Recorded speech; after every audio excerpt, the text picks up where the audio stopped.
I kept my $5 million secret until Thanksgiving. Then my family demanded I give it to my sister. They attempted to continue harassing me. Hey everyone, welcome back to the channel. Today's story is a roller coaster of family drama, hidden wealth, and standing up for yourself. This one's from a Reddit user, a 28-year-old woman who kept a massive secret. She's worth $5 million. But when her sister found out at Thanksgiving, her family turned on her, demanding she hand it over because her sister deserved it more. The fallout? Explosive. Grab a snack, get comfy, and let's dive into this wild tale. For years, I kept my wealth a secret from my family. I'm 28, and through hard work, smart investments, and a bit of luck, I built a $5 million fortune. Growing up, my family always favored my younger sister, Mia. She was the golden child, charming, outgoing, always the center of attention. Me? I was the quiet one, working late nights and weekends while Mia got lavish birthday parties and constant praise. My parents called her their star, while I was told to stop overachieving. It stung, but I channeled that hurt into building my own life. By my mid-20s, I'd made it big.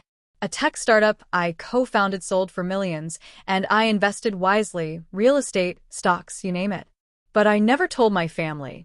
They had a history of asking for handouts, especially for Mia's dreams. Her failed boutique, her influencer career that never took off. I knew if they found out, they'd expect me to bankroll her. So, I stayed quiet, living modestly in a small apartment, driving a used car, and dodging questions about my job. Thanksgiving was always a big deal in our family, with everyone gathering at my parent house. This year, I was nervous. I'd recently closed a major real estate deal, and my bank sent a confirmation email with my account balance. I forgot to log out of my email on my mom's laptop from a previous visit. Big mistake. As we sat down for dinner, turkey, stuffing, the whole spread, Mia was unusually quiet, staring at me with this weird intensity. Halfway through the meal, she slammed her fork down and blurted, "So, when were you going to tell us you're sitting on $5 million? The room went silent. My parents' jaws dropped. My cousins froze mid-bite. I felt my stomach churn. Mia had seen the email. Before I could respond, she launched into a tirade, accusing me of hiding my wealth out of selfishness. "You're hoarding millions while I'm struggling," she yelled.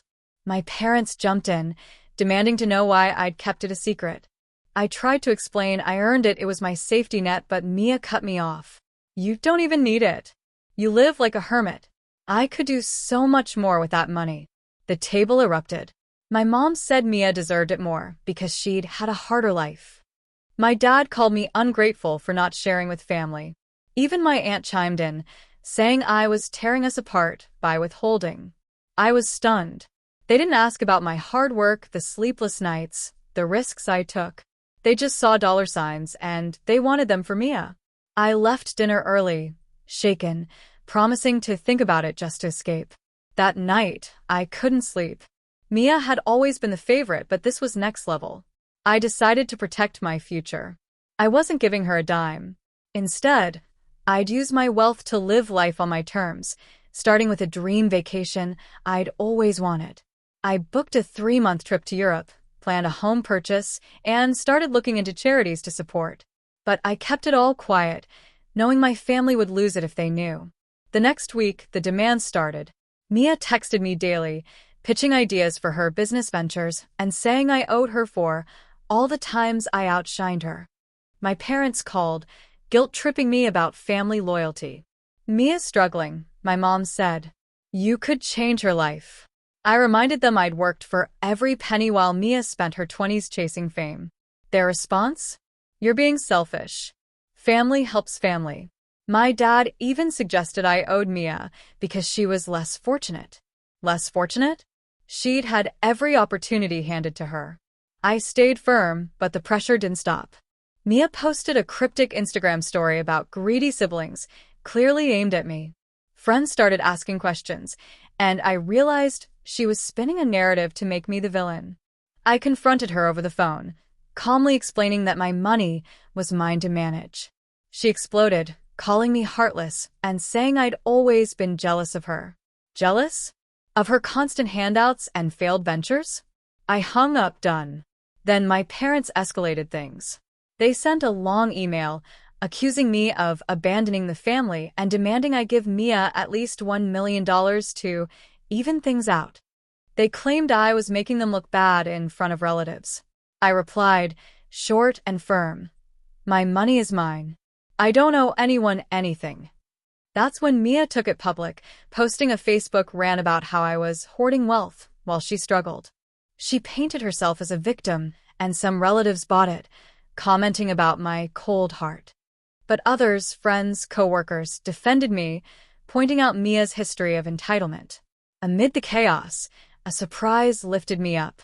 An old mentor from my startup days reached out after seeing the drama online. She congratulated me on my success and offered to connect me with a financial advisor to protect my assets. Her support reminded me I'd built this life through grit, not luck. I doubled down, moving my money to secure accounts and hiring a lawyer to draft a will, ensuring Mia couldn't touch it. The family drama hit a peak when my parents invited me to a family meeting to resolve things. I knew it was a trap to pressure me, so I declined. They showed up at my apartment unannounced, my mom in tears, my dad furious. "You're tearing us apart," my mom sobbed. My dad listed all they'd done for me, like letting me live at home rent-free for a year after college, as if that equaled millions. I stayed calm, told them my decision was final, and asked them to leave. They didn't go quietly. My mom yelled, "You'll regret this," as they stormed off. Thanksgiving came and went, but the fallout lingered. My parents hosted another family gathering, using it to paint me as the selfish one. Relatives sent mixed messages. Some scolded me, others quietly supported me. A cousin I hadn't spoken to in years texted, saying she'd seen Mia's entitlement growing up and admired me for standing my ground. Her words were a lifeline, reminding me I wasn't crazy. Then Mia's latest scheme surfaced. She launched a GoFundMe, claiming she needed money to pursue her dreams after being betrayed by family. She didn't name me, but the implication was clear. Friends sent me screenshots, outraged on my behalf. I didn't engage. It only fueled her victim narrative. Instead, I focused on my plans. I bought a gorgeous condo, started my Europe trip, and donated to a women's entrepreneurship program. Ironic, given Mia's business excuses. One evening, cleaning out my closet, I found an old journal from my teens. Entries detailed how Mia got everything: new clothes, trips, attention while I scraped by. One entry hit hard. I'd written about saving for college while Mia got a car for her 16th birthday. It wasn't just about money. It was the constant favoritism. I wrote a letter to my parents, not to send, but to process the hurt. Pouring out years of being overlooked felt freeing, like closing a chapter. The drama didn't stop. My parents tried one last guilt trip, emailing about family unity and how I was punishing Mia for being herself. I replied, "My boundaries are non-negotiable." Mia's social media posts grew desperate, hinting at my secret millions to gain sympathy. But her narrative backfired.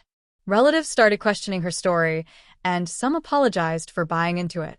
My friends and colleagues rallied, sharing how they'd seen my family's favoritism over the years.